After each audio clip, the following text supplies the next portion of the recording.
அன்பானவர்களே, தினமொரு தூதன் வழியாக உங்களை மீண்டும் சந்திக்கிறேன். இயேசு கிறிஸ்துவின் நாமத்தினால உங்களை வாழ்த்துகிறேன். இந்த நாளிலே எரேமியா தீர்க்கதரிசன புஸ்தகம் 1வது அதிகாரம் 9வது வசனம். கர்த்தர் தமது கரத்தை நீட்டி என் வாயை தொட்டு, இதோ என் வார்த்தைகளை உன் வாயில் வைக்கிறேன் என்று ஆண்டவர் சொல்லுகிற நல்ல வார்த்தையை எரேமியா தீர்க்கதரிசி சொல்லுகிறார். அப்போ ஆண்டவர் தம்முடைய கரத்தை நீட்டி வாயை தொட்டு என்ன செய்கிறாரு? வார்த்தையை வைக்கிறாராம் வாயில். நமக்கு தெரியும், இந்த வானம் பூமி எல்லாம் உண்டாக்கப்பட்டது அவர் வாயிலிருந்து புறப்பட்ட வார்த்தையினால தான். அந்த வார்த்தையை தான் தீர்க்கதரிசியினுடைய வாயிலே வைக்கிறார். இந்த வார்த்தை என்ன செய்யும் என்று அடுத்த வசனத்தில் சொல்றாரு, பார், பிடுங்கவும் இடிக்கவும் அழிக்கவும் கவிழ்க்கவும் கட்டவும் நாட்டவும் உன்னை நான் இன்றைய தினம் ஜாதிகள் மேலும் ராஜ்யங்களின் மேலும் ஏற்படுத்தினேன் என்று சொல்றார். அப்போ இந்த வார்த்தை என்ன செய்யுதாமா? ராஜ்யங்களையே அசைக்கும். அப்படிப்பட்ட ஒரு வல்லமையானது தான் என்னுடைய வார்த்தை என்றார்.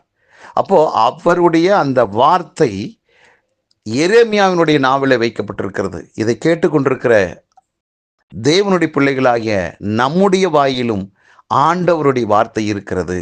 ஏனென்றால் தேவனே நமக்குள்ள இருக்கிற போது அவர் வார்த்தை நம்ம நாவல் இல்லாமல் வேறு யாருடைய நாவல் இருக்க போகுது? ஆகவே இதை ஏற்றுக்கொள்ளுங்கள். கர்த்தருடைய வார்த்தை என் நாவிலேயும் கொடுக்கப்பட்டிருக்கிறது. ஆண்டவருடைய வார்த்தையை பெற்ற நான் அந்த நாவை நான் எப்படி பயன்படுத்தணுமோ பயன்படுத்தலாம், எப்படி வேணாலும் பயன்படுத்தலாம். இதில் சொல்லப்பட்டிருக்குது, பிடுங்கிறதுக்கும் ஆண்டவருடைய வார்த்தை, இடிக்கிறதுக்கும் அழிக்கிறதுக்கும் கவிழ்க்கிறதுக்கும் கட்டுறதுக்கும் நாட்டவும் எந்த விஷயத்தையும் செய்யவும் இந்த வார்த்தை நம்முடைய நாவில் கொடுக்கப்பட்டிருக்கிறது.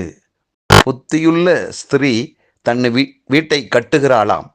அப்போ இந்த வார்த்தையை கேட்கிற ஒவ்வொருவருமே புத்தி உள்ளவர்களாக, ஞானம் உள்ளவர்களாக, விவேகம் நிறைந்தவர்களாக இந்த கர்த்தருடைய வார்த்தையை பயன்படுத்தலாமே. நாம் அழிப்பதற்கு ஆண்டவருடைய வார்த்தையை நாம் பயன்படுத்த வேண்டாம். ஆனால் ஆக்குவதற்கு, உருவாக்குவதற்கு ஆண்டவருடைய வார்த்தையை பயன்படுத்தலாமே.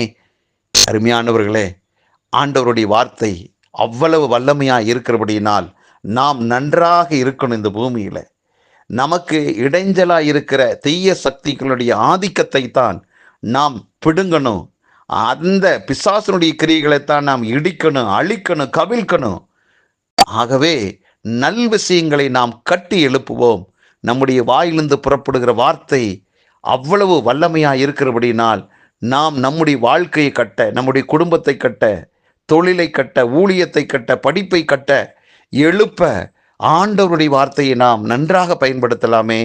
ஆகவே இந்த நல்ல நாளிலே ஆண்டவருடைய வார்த்தை அழிவுக்காக அல்ல, உருவாக்குவதற்காகத்தான்.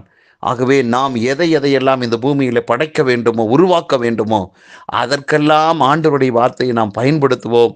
நம்முடைய ஆவிக்குரிய வாழ்க்கையில், குடும்ப வாழ்க்கையில் மிகப்பெரிய ஒரு வெற்றியை காண முடியும்.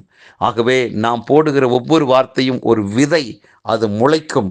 அது ஆயிரங்களுக்கு லட்சங்களுக்கு ஆசீர்வாதமாக இருக்கும். ஆகவே மரணமும் ஜீவனும் நாவின் அதிகாரத்தில் இருக்கிறதாம். ஆகவே நாம் எதை தேர்ந்தெடுக்கிறோமோ அதுதான் நம்முடைய வாழ்க்கையாக மாறும். ஆகவே நாம் ஜீவனை தேர்ந்தெடுப்போம்.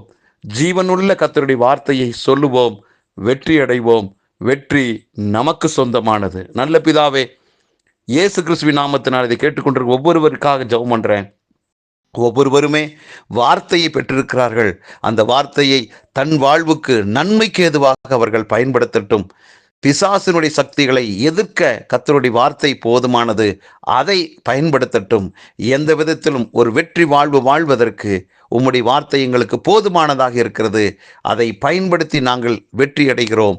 ஒவ்வொருவரை வாழ்த்துகிறேன், ஆசீர்வதிக்கிறேன். இயேசு கிறிஸ்துவின் நாமத்தை ஜெபிக்கிறேன் நல்ல பிதாவே, ஆமேன். நன்றி. கர்த்தருடைய வார்த்தையை சொல்லுங்கள், வெல்லுங்கள். வெற்றி நம்முடையது. ஆமேன்.